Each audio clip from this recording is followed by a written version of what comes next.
The morning sky over Frankfurt was painted with soft golden light when Flight 327 prepared for takeoff. Passengers moved through the terminal carrying luggage, coffee cups, and sleepy smiles. Among them was Sergeant Lucas Weber, a man whose quiet presence drew little attention. He was tall, calm, and carried himself with a kind of discipline that people often noticed but couldn't quite explain. Lucas had once served as a tomb guard in Berlin, a position that demanded perfection, patience, and absolute respect. He had spent years standing silently in honor of the unknown soldiers, those who gave everything for their country. His movements were trained to be precise, his focus never to waver, even under pressure.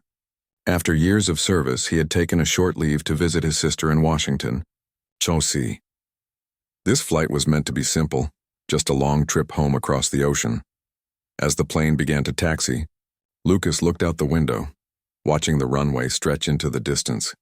The engines roared, and the aircraft lifted smoothly into the air. The passengers around him relaxed, settling into their seats.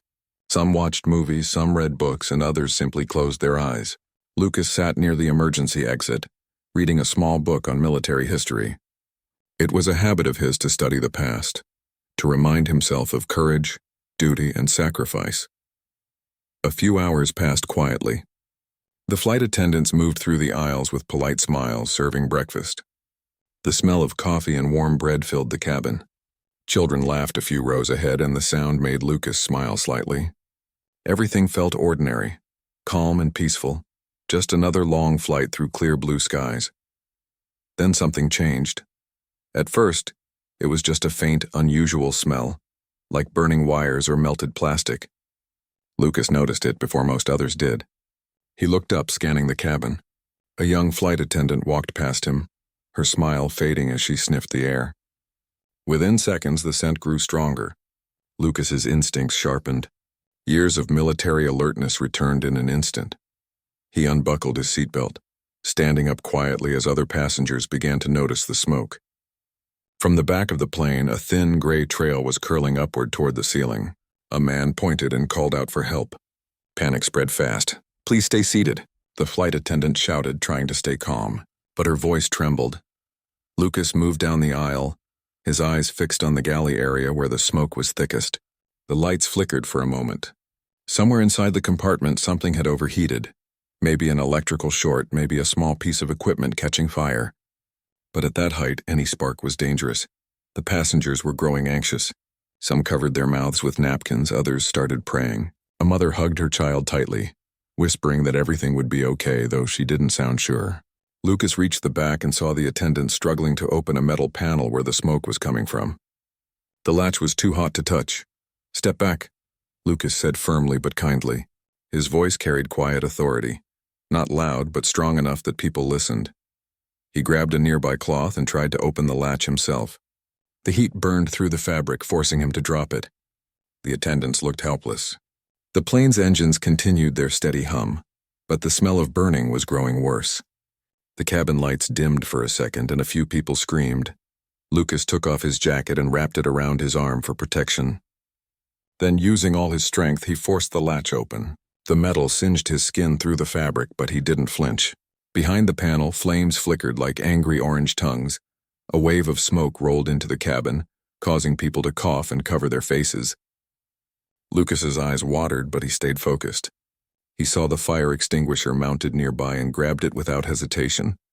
He had seen worse situations in the army. Panic was never an option. He aimed the nozzle and released a steady burst of foam into the flames. The sound hissed loudly, echoing through the small space. The fire fought back for a few seconds, crackling and spitting, but Lucas didn't stop. The smoke began to thin, and slowly the orange glow disappeared into white mist. For a moment, everything was silent. Then someone started clapping. Others joined in, tears streaming down their faces. Relief filled the air like fresh oxygen. The attendants, still shaken, thanked him repeatedly. Lucas nodded but said nothing. He just handed the extinguisher back, his hands trembling slightly from the heat and adrenaline. But deep inside, he knew this wasn't over. Fires on planes didn't start for no reason, and if the wiring was damaged, it could spread again. He turned to one of the attendants. "You should tell the captain," he said calmly. "It might have affected the systems. She nodded quickly and ran toward the cockpit. Lucas returned to his seat, his arm red and sore. The passengers watched him with awe and gratitude. A small boy across the aisle whispered to his mother, "He's a hero." Lucas heard it, but only looked out the window, staring at the endless clouds below. Minutes later, the captain's voice came over the speakers, calm but serious. "Ladies and gentlemen, we have experienced a small onboard fire. It's now under control. We are declaring an emergency and descending to a lower altitude for safety. Please remain seated and keep your seatbelts fastened." The cabin fell silent. The engines hummed louder as the plane began to descend. Lucas could see fear in people's eyes, fear of what might come next. Yet inside him there was only steady focus. Years of guarding the tomb had trained him for silence, discipline, and bravery. He knew fear, but he also knew control. He looked around at the crying child, the old man clutching his wife's hand, the attendants trying their best to stay calm, and he felt a deep sense of duty again. He wasn't standing before the tomb now, but he was still protecting lives, still honoring the meaning of service. The fire was out, but the memory of it lingered in everyone's mind. The smell of smoke mixed with relief and exhaustion. Lucas leaned back in his seat, closing his eyes for a brief moment. He didn't feel like a hero. He felt like a soldier doing what he was trained to do, stay calm when others couldn't. Outside, the clouds drifted by, hiding the ocean far below. Inside, the passengers began to whisper softly, trying to believe everything was fine. But deep down, Lucas knew this flight's story was far from over. Something told him that the true test of courage was still waiting ahead, somewhere in the skies between life and land. The plane kept descending through thick clouds, but inside the cabin, the tension was heavier than the air outside. Passengers were still shaken from the fire, and even though it was out, the smell of burnt plastic lingered, reminding everyone of how close they had come to disaster. The flight attendants moved quickly down the aisles, checking on people, handing out tissues, water bottles, and words of comfort, but behind their nervous smiles, their hands trembled. They knew the danger was not completely gone. Fires on planes had a way of hiding. Sometimes a small spark could return even stronger. Lucas sat quietly in his seat, his arm bandaged with a torn piece of cloth from a fellow passenger. He didn't want to worry anyone, but he kept glancing toward the back of the plane where the smoke had been. He could still hear faint cracking sounds like something wasn't right. A few minutes later, the captain's voice came again, calm but tight with stress. "Ladies and gentlemen, this is your captain speaking. We are heading toward Shannon Airport in Ireland for an emergency landing. We should be on the ground in about 40 minutes. Please remain calm and stay seated." For a moment, a wave of relief spread through the cabin. 40 minutes, and it sounded manageable. But Lucas knew that at 30,000 feet, 40 minutes was a long time when things were going wrong. He looked out the window and saw only endless white clouds. The ocean below was hidden, but he knew it was there, cold, deep, and unforgiving. A baby began crying, breaking the silence. The mother tried to calm her, but the child could sense the fear around her. Lucas turned his head and gave a small reassuring nod to the woman. Somehow his calm expression made her feel safer. Then without warning, the plane shook violently. Luggage tumbled from the overhead bins. People screamed. The lights flickered again, and a loud alarm sounded from the cockpit. Lucas gripped the armrest as the aircraft dipped sharply. The captain's voice returned, louder this time. "We've lost one engine. Everyone brace for turbulence." Panic spread through the cabin like wildfire. Some passengers began crying openly, others prayed aloud. The flight attendants shouted instructions, trying to keep control, but their voices were almost lost in the noise of the alarms. The plane rattled, its metal frame groaning under the strain. Lucas stood up again, even though the seatbelt sign was on. He moved toward the attendants, his steps steady despite the shaking floor. One of them, the same young woman from earlier, looked at him with wide, frightened eyes. "The fire, it might have damaged the engine wiring," she said breathlessly. "The captain said it's running unevenly. Do you have access to the lower compartment?" Lucas asked. She hesitated. "No, passengers can't." But before she could finish, the plane jerked again, throwing her against a seat.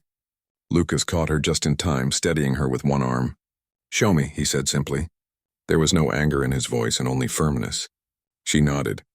In a crisis, authority sometimes came from calmness, not rank. They hurried toward the back, past scared faces and whispered prayers. Lucas crouched near the hatch where the electrical panels were stored. The air there was warm, too warm. He placed his hand near the surface and felt it vibrating. Something inside was overheating again. He motioned for the attendant to bring the second extinguisher. As she did, Lucas could hear the pilot talking rapidly over the intercom to air traffic control. The words were hard to make out, but the tone said enough. They were running out of time. Smoke started to rise again, faint but real. Lucas's eyes narrowed. He opened the panel carefully, this time using a metal tray to shield himself. Sparks flew out like tiny stars. Inside, wires glowed orange, some nearly melting. He didn't think twice. He sprayed the extinguisher straight into the compartment, moving it side to side until the sparks died completely. When he finished, his face was covered in soot. The attendant behind him began coughing, and Lucas helped her sit down, handing her a cup of water. The plane still trembled, but the smell of smoke was fading again. The intercom crackled to life. "This is the captain. One engine has been shut down. We are flying on the remaining engine and will attempt landing in approximately 20 minutes. Cabin crew, prepare for emergency landing." Passengers began tightening seatbelts, tears rolling down cheeks. A man in a business suit started to panic, trying to stand, shouting that they wouldn't make it. Lucas walked up to him, placed a steady hand on his shoulder, and said in a calm, even voice, "Sit down. You'll be fine. Everyone will." There was something about his tone, and it wasn't just confident, it was absolute. The man nodded weakly and sat back down. The attendants began demonstrating brace positions. Lucas helped them, walking down the aisle and checking seatbelts. When he passed the mother with the crying baby, he knelt beside her again and smiled gently. "Hold her close," he said. "You're both strong." The plane began its descent. Through the small window, Lucas could now see patches of land between the clouds. The sky was turning gray and raindrops streaked across the glass. The sound of the remaining engine echoed through the cabin, uneven but strong enough to keep them moving forward. Then came the captain's final announcement. "Brace! Brace! Brace!" The attendants shouted the command down the aisles. Everyone bent forward, heads down, arms crossed over their seats. The plane was shaking like a leaf in a storm. Lucas took his position near the back, his hand gripping the seat beside him. His heart pounded, but his face stayed calm. The runway appeared through the mist, a gray strip surrounded by flashing red and white lights. Lucas could see fire trucks and ambulances already waiting. The ground rushed closer. The plane hit hard once, bounced, then slammed down again. Screams filled the air as oxygen masks swung wildly from the ceiling, but after a few seconds the wheels found grip. The plane slowed, skidding through rainwater until finally, mercifully, it came to a stop. The cabin was filled with smoke but no flames. The passengers were crying, laughing, holding hands. Some whispered prayers of thanks. Lucas stood up first. He looked toward the back, checking for any sign of fire. There was none. The attendants began shouting directions for evacuation, and Lucas helped open the emergency doors. Cool air rushed in as the slides deployed. One by one, passengers began sliding down to safety. Even as others rushed to escape, Lucas stayed behind until the last passenger had gone. Only when the captain signaled that it was clear did he finally step onto the slide and descend into the cool Irish rain. Standing on the wet runway, with fire trucks spraying water over the smoking engine, Lucas took a deep breath. His uniform was dirty, his arm hurt, and his face was streaked with sweat and soot, but everyone was alive. He looked back at the plane, still steaming in the mist, and felt a quiet peace settle in his heart. Once again, duty had called, not at a cemetery this time, but high above the cloud, and he had answered it without hesitation. The runway was covered in light rain as the rescue team surrounded the aircraft. The flashing lights of fire trucks and ambulances reflected off the wet ground like small stars in the misty air. Smoke still rose from the damaged engine, curling up into the gray sky. The sound of sirens echoed across the airport, but among the noise there was something else. The quiet sound of relief. People were alive. Passengers stood huddled together near the runway, wrapped in emergency blankets. Some were crying. Others just stared silently at the plane they had almost never left. The fear was slowly turning into disbelief. They had made it. Lucas stood a few steps away from the crowd, his clothes wet and stained with smoke. His left arm was still red from burns, but he didn't complain. He watched as the last few passengers were checked by medics. Some recognized him and waved weakly, smiling through their tears. Others came to shake his hand, whispering thank you. He simply nodded each time. "I'm glad you're safe," he said softly, the same way every time. He wasn't looking for attention. He never had. Soon, the airport officials came over, speaking quickly with the pilot and flight crew. The captain approached Lucas afterward, his eyes tired but filled with respect. "Sergeant Weber," he said, extending a hand. "I don't know how to thank you. If it weren't for you, I don't think we'd be standing here." Lucas shook his hand. "You kept us in the air," he replied. "That took courage." The captain smiled faintly. "Maybe so, but what you did back there, that was something else." By the time everyone was taken to the terminal, news reporters had already gathered. Cameras flashed, microphones appeared, and voices shouted questions. Who stopped the fire? Was there really a soldier on board? How did he stay so calm? Lucas stayed behind, helping an elderly couple walk into the terminal before he finally entered himself. The media spotted him immediately, but he raised a hand politely. "Please," he said, "I'm not a hero. I just helped where I could." Inside the terminal, the airline arranged a special lounge for the passengers. Blankets, tea, and sandwiches were offered. People sat together talking about the experience, sharing small details. Some laughed nervously. Others cried again when they remembered the fire and the screaming. But one thing was common. Everyone mentioned Lucas. The young flight attendant who had worked with him couldn't stop talking about how calm he had been. When everyone else was panicking, he didn't even raise his voice, she said. He just acted, like he knew exactly what to do. Later, one of the passengers approached Lucas. It was the man in the business suit who had panicked earlier. He looked embarrassed but grateful. "I'm sorry for losing control," he said. You kept me together. You kept all of us together." Lucas gave a small smile. "Fear is natural," he said. "Courage isn't about not feeling it. It's about acting in spite of it." His words stayed with many of them long after that day. The next morning, Lucas was invited by the airline management and the local authorities to attend a press briefing. They wanted to officially thank him. Reporters filled the room, cameras ready, but Lucas didn't seem nervous. He stood quietly at the edge of the crowd as the airline director spoke about his bravery. Then someone asked him to say a few words. He stepped forward slowly, his hands folded. "I am no hero," he began. "When danger comes, anyone can be brave. It just takes a moment of choice, to help instead of hide, to act instead of fear. I only did what my duty taught me.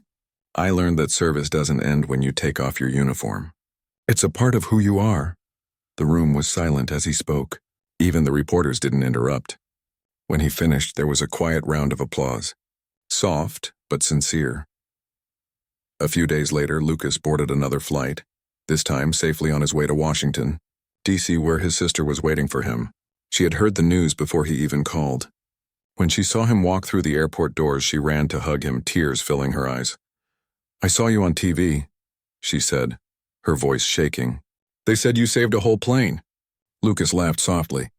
"I just did my part. The crew did theirs too." That evening, as they sat together at her small apartment, she asked him something that made him pause. "How did you stay calm when everyone else was afraid?" He thought for a moment before answering. "When I was a tomb guard," he said, "I learned that respect and duty mean standing firm, no matter what's happening around you. The unknown soldiers we honored didn't give up when things got hard. Remembering that gives me strength." His sister smiled through her tears. "Then maybe that's what makes you brave, Lucas, you remember." After a week, Lucas quietly returned to Germany. He didn't talk much about what happened. The airline sent him an official letter of appreciation and offered him free travel for life, but he politely declined the reward. "I don't need that," he said. "I already received more than enough. Everyone survived." Months passed, but people didn't forget. Passengers from that flight sent letters, cards, and even small gifts. A few wrote long notes about how the experience changed them, how they had learned to value every moment, every breath. Lucas read them all, but he didn't keep them. Instead, he placed them at the foot of the tomb he once guarded, as a quiet tribute to those who taught him courage. One cold morning, Lucas visited the tomb again. The air was still, the marble gleaming in the soft winter light. He stood before it, his posture straight, hands clasped behind his back, the same way he had done years before. He didn't speak, but his thoughts were clear. He remembered the faces on the plane, the fear, the hope, the relief. He remembered the heat of the fire and the silence that followed when it went out. And most of all, he remembered how calmness and courage could change everything, even at 30,000 feet in the sky. A small breeze moved through the cemetery, rustling the trees. Lucas felt a sense of peace. He knew he had done what he was meant to do, not for recognition but for humanity. As he turned to leave, he looked up at the clear blue sky. A plane passed high above, its silver body shining in the sunlight. For a long moment, Lucas watched it until it disappeared behind the clouds.